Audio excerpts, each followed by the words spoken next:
আসসালামু আলাইকুম রহমতুল্লাহি ওয়া বারাকাতুহু। রাসূল সাল্লাল্লাহু আলাইহি সাল্লাম বলেছেন, তোমরা রমাদান মাসের শেষ দশকে বেজুর রাত্রিগুলোতে শবে কদরের তালাশ করো। কেননা বেজুর রাত্রিগুলোর যে কোনো একদিন শবে কদর হয়ে যাবে। আমাদের দেশে প্রচলিত যেই শবে কদর পালন করা হয় 27শে রাত্রে, এটা হতেও পারে নাও হতে পারে। তবে আমরা যেই রাসূল সাল্লাল্লাহু আলাইহি ওয়াসাল্লামের হাদিস অনুযায়ী যেই 5 দিনের কথা বলা হয়েছে বিজোর রাত্রিগুলোতে, আমাদের হয়তোবা বিভিন্ন কাজ কিংবা ব্যস্ততার মধ্যে 5 দিন রাত্রেবেলা ইবাদত করা সম্ভব না। তো এর মধ্যে আমাদের যদি আমরা একটা ছোট্ট পরিকল্পনা করি, পরিকল্পনা হচ্ছে আপনি প্রতিদিন এই আর বাকি যেই কয়টা দিন আছে, আজকে তো অলরেডি 23 শেষ, বাকি সামনে যে কয়েকদিন আছে আপনি প্রতিদিন মসজিদে 10 টাকা দান করেন।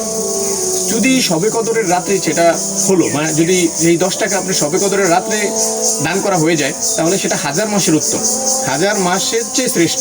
তাহলে 1000 মাস হিসেব করলে 83 বছর 4 মাস আসে। আপনি যদি প্রতিদিন 10 টাকা করে দান করেন এবং রমাদান মাসে 1/70, সেই হিসাবে 1 হচ্ছে যদি 70 হয়, 10 টাকা যদি দান করেন তাহলে 10-এ 700। এইভাবে যদি আপনি একটা হিসেব করেন, কেননা আমরা তো বিভিন্ন উপায়ে আমরা কীভাবে টাকা আমাদের ইনকাম আসবে, কীভাবে কোন পথে গেলে বেশি আসবে সেই চিন্তা করি। তো আমরা একটু রমাদান মাসে আমলের চেষ্টা করি, আমলের দিকটা একটু বিবেচনা করি যে কোন দিক দিয়ে আসলে আমরা আমল বেশি করা যায়, সওয়াব বেশি পাওয়া যায়, ওই দিকটা একটু চিন্তা করি। তাহলে আসুন, প্রথম কথা হচ্ছে 10 টাকা প্রতিদিন আপনি দান করেন।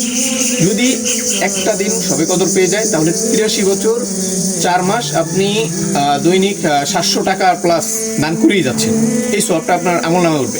আসলে ভাই, আমরা 83 বছর 4 মাস বাঁচি কি না আসলেই সন্দেহজনক, কারণ এখন বর্তমানে আমাদের যেই অ্যাভারেজ যেই আয়ু সেটা হচ্ছে 70 বছর বা 65 বছর। তো সেই ক্ষেত্রে আমরা যদি 83 বছর 4 মাস একটা সওয়াব যদি পেয়ে যাই, যদি কালকে মারাও যাই বা আমাদের এই কিছুদিন 1 বছর 2 বছর যে কেউ যে কোনো সময় মারা যেতে পারে, কিন্তু আমাদের সওয়াবটা কিন্তু 83 বছর 4 মাসের আল্লাহ তাআলা দিয়ে দেবেন।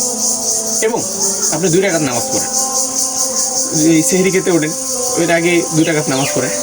এই 2 রাকাত নামাজ যদি আপনি যদি উদ্দেশ্য থাকে যে শবে কদর, তাহলে শবে কদরের উদ্দেশ্যে যদি নামাজ পড়েন তাহলে যে কোনো একদিন তো পেয়েই যাবেন, এটা 100% শিওর।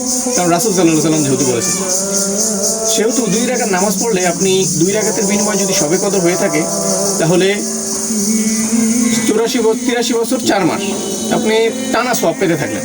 সওয়াব যে কত দিবেন এটা একমাত্র আল্লাহ তাআলাই জানেন। কেননা আপনি দেখেন যে রাসূল আমাদের যেই হুজুররা বয়ান করে বক্তব্য দেয়, রাসূল সাল্লাল্লাহু আলাইহি ওয়াসাল্লাম কিন্তু বলেছেন সবচেয়ে ছোট জান্নাত সেটা 10 দুনিয়ার সমান, কিন্তু সবচেয়ে বড় জান্নাত আসলে কত সেটা আল্লাহ তাআলা ছাড়া আর কেউই জানেন না। তো সেক্ষেত্রে সবচেয়ে ছোট হচ্ছে এটা যে 1/70, কিন্তু আল্লাহ তাআলা যে সর্বোচ্চ কত দিবেন এটা একমাত্র আল্লাহ তাআলাই জানেন।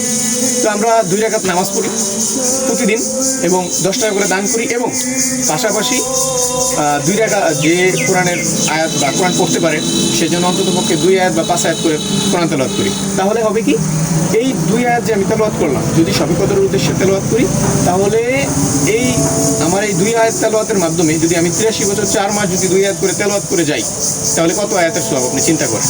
তাহলে আমরা প্রতিদিন 2 আয়াত করে তেলাওয়াত করলে 83 বছর 4 মাসের মানে যে যদি তেলাওয়াত করতাম প্রতিদিন 2 রাকাত করে, তাহলে আপনি হিসাব করেন যে কত সওয়াব।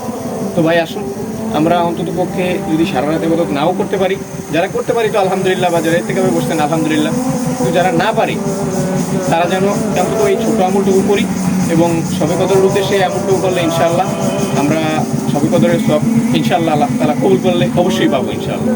তাই আজ থেকে যে 3টা জিনিস বললাম, যে প্রতিদিন 10 টাকা সর্বনিম্ন দান করি, এবং দ্বিতীয়ত 2 রাকাত নামাজ পড়ি শবে কদরের উদ্দেশ্যে, এবং অন্তত প্রতিদিন 2 আয়াত করে তেলাওয়াত করার চেষ্টা করি। জি, আসসালামু আলাইকুম। ভিডিওটি ভালো লাগলে চ্যানেলটি সাবস্ক্রাইব করে পাশেই থাকবেন।